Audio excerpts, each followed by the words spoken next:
Welcome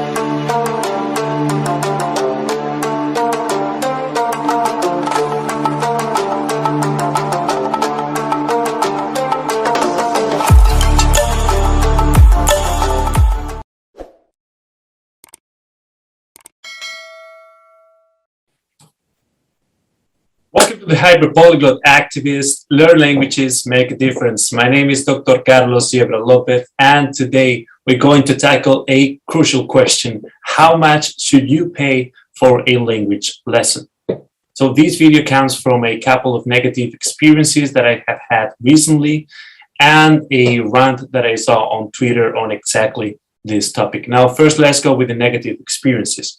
The first one is what we can call shaming tactics. So as some of you know, I'm the CEO of Latino 21 Community Interest Company, which offers digital solutions towards the preservation of a language called Ladino or Judeo-Spanish, the language spoken by the Jews who were expelled from the Iberian Peninsula at the end of the 15th century. Now, as part of that company, we offer Ladino lessons, both free and paying. And on the Twitter account of that company, I received a message, hey, I want to learn Ladino, what can I do? And so I replied by saying, thank you for your interest in learning this language, and here's the link to one of our Ladino courses. And instead of thanking me for that or giving a like to my comment, the person in question answered, oh, you guys really like money, huh? So the implication here seems to be that we should offer this service for free. And not doing that offended the person in question, who then tried to shame us into compliance, or at the very least to make us feel bad for the fact that we hadn't given that person our services for free. That was the first instance. The second instance is what we can call gaslighting / entitlement.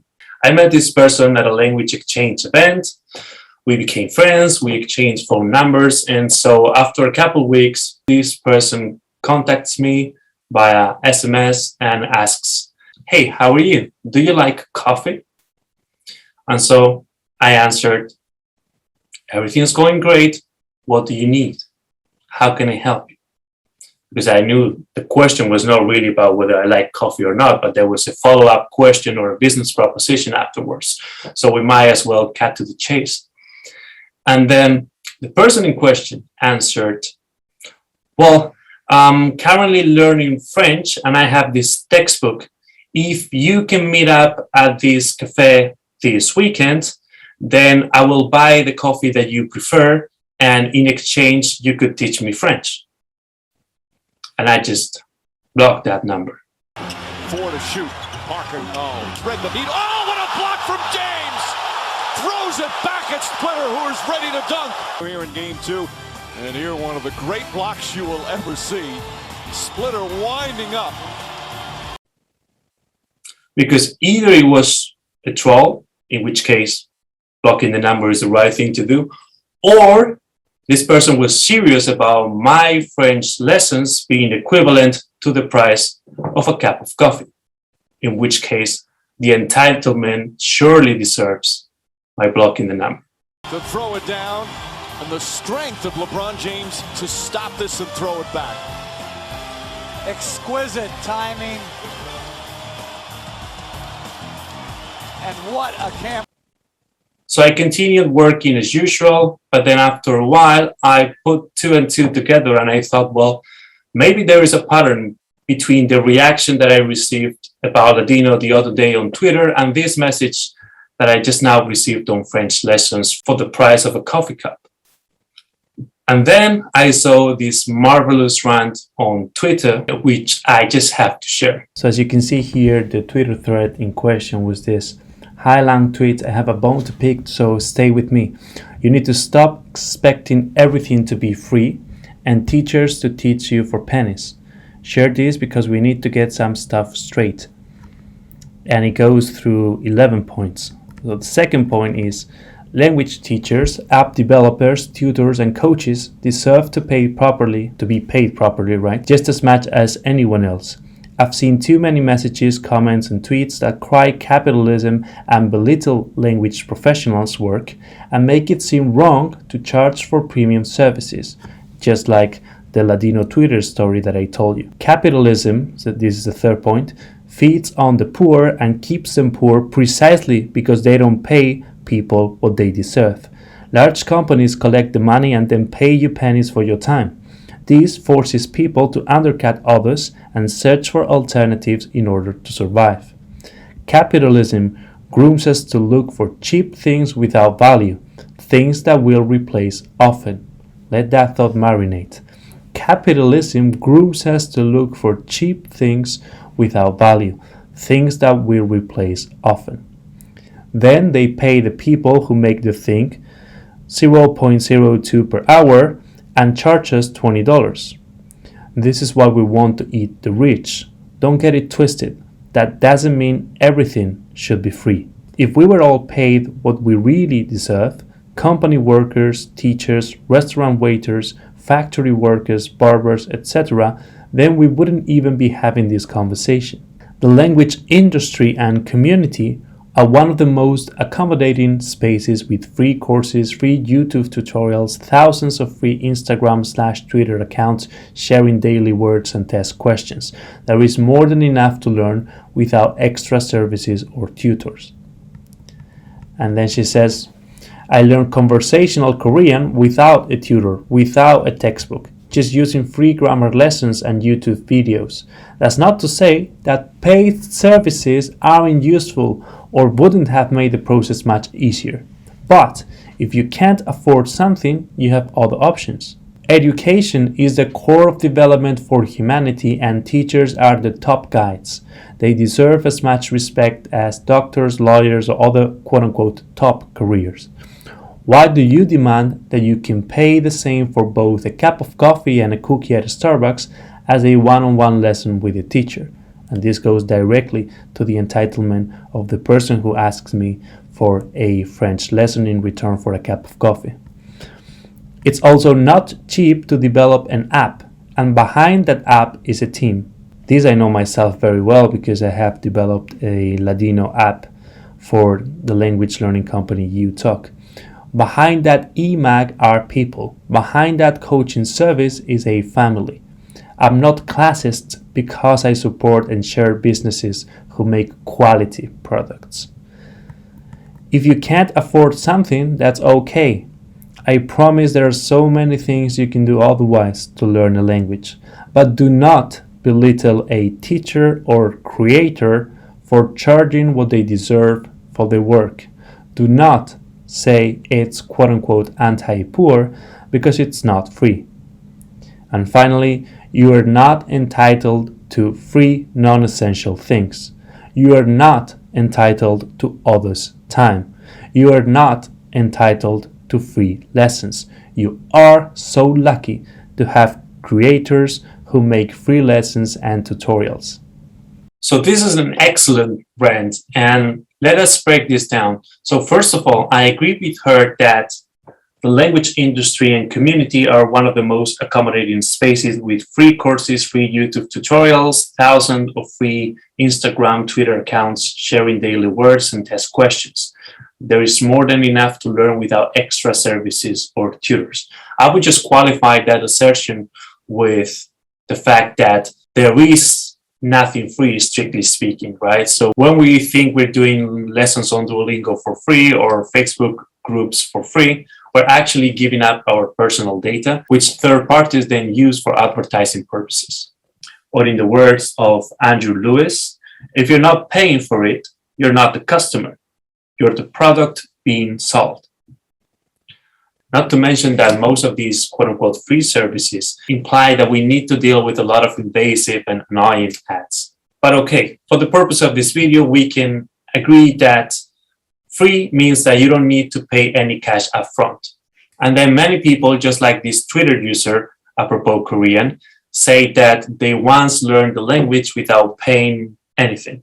And so in my case, for instance, I learned Portuguese with YouTube videos, Duolingo, etc., but I never paid for any Portuguese language lesson. Now, this is not to say that language lessons are not useful and that having a tutor wouldn't have speed up my learning process. Both of these are correct, as remarked by the Twitter user in question. And also I will add to that learning languages for free only applies to a limited set of languages that are pretty close oftentimes to your first language. So for instance, my first language is Spanish, so I didn't have a hard time learning Portuguese. I could afford to learn the basics or even get to an intermediate level without paying for any services. Which is not to say that if I had wanted to reach a much higher level, I would have gotten away with not paying for any services. But then if I have to learn, say, Arabic or Hebrew or Mandarin Chinese, languages that are much farther away from my first language, then I'm not sure that I could still get away without paying for any language service. And as a matter of fact, I've taken paid lessons for both Mandarin and Hebrew, and they were extremely useful, by the way. So when it comes to paying for language learning services, we can distinguish between two kinds of people: cheap people and cost-efficient people. Cheap people are those who do not like to spend a lot of money, particularly in cases where they can and perhaps should. So if you don't have any money, you're not a cheap person. You're just a broke person or a poor person. A cheap person is a person that has enough money, yet decides not to use it when he or she should. And cheap people in general have this entitlement attitude that I just shared with you. I proposed the story of this person who wanted to have French lessons from me for the price of a cup of coffee. Cheap people need to understand that, as said by the Twitter user, you're not entitled to free non-essential things, such as French lessons. You're not entitled to others' time. You're not entitled to free lessons and tutorials. And you are indeed lucky to have creators who make free lessons and tutorials. Above all, we need to understand that the value behind a taught class is not just the amount of time and effort spent in the actual class, but the preparation that comes before that class, which in many cases implies decades of education, PhDs, masters, practice in higher education institutions, high schools, kindergartens, you name it. That's what the real value of a language lesson is, not only the content, but also the skills that were honed over time. And what justifies what you might think in principle is a quote-unquote high price. So in my case, for instance, my French is not perfect by any means, but if you just hear me speaking for 5 minutes, and I have a video precisely about that, you can tell that I have invested thousands and thousands of hours into my craft. Now the question is, why should I give that up almost for free? And I quote here the Joker when he says, "If you're good at something, never do it for free." Now compare this cheap mentality and mindset with the cost-efficient mindset. Cost-efficient doesn't mean cheap, but it doesn't mean expensive either. It really means that the money you invest is adequate for the purpose of accomplishing your task, producing the intended or expected result. So if you pay $500 for a French learning course, but it takes you to the level of proficiency, I would say that this is a cost-efficient use of your money and time. And these are really the two main kinds of investment that you can make in life: time and money. Now, here's a question for you. Which one of those is your biggest asset? Time or money?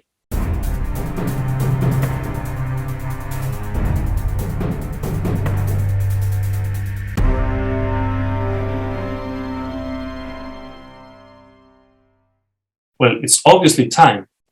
Why? Very simple. Money, you can always have it back. In fact, if you speculate, if you invest in crypto, stocks and bonds, real estate, you can make in one evening the same amount of money you made in the last 2 years working at a regular job. Time, however, you can never get it back.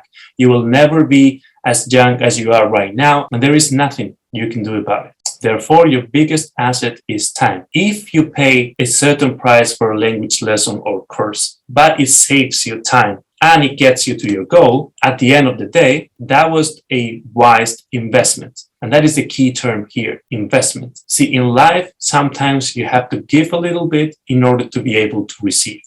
If the only thing you do with your money is to save it, you will never get rich. You cannot save yourself rich. If you want to generate more money, you have to invest it. If you want to generate value with the money you have to learn how to invest it. In fact, I would say that what we're doing with 80% of our time every day is to invest it in things we hope will yield some kind of return on investment.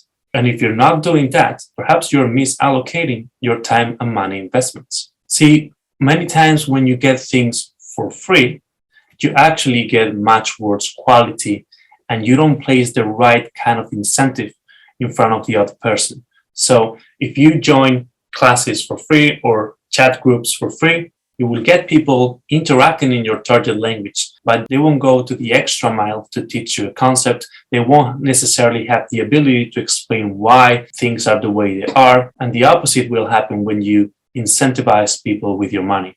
They will be chasing after that money and go out of their way to offer you the biggest possible value. And so what began looking quote unquote expensive or high price may save you a lot of time and hassle and problems and get you on a straight line to your goal.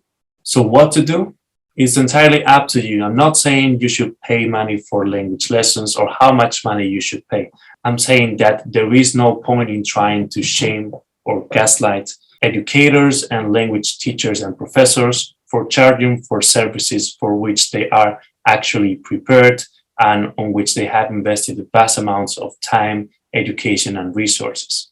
And by the same token, I am by no means advocating that teachers should shame students that cannot pay for lessons and should require students at any rate to pay for language services. Of course not.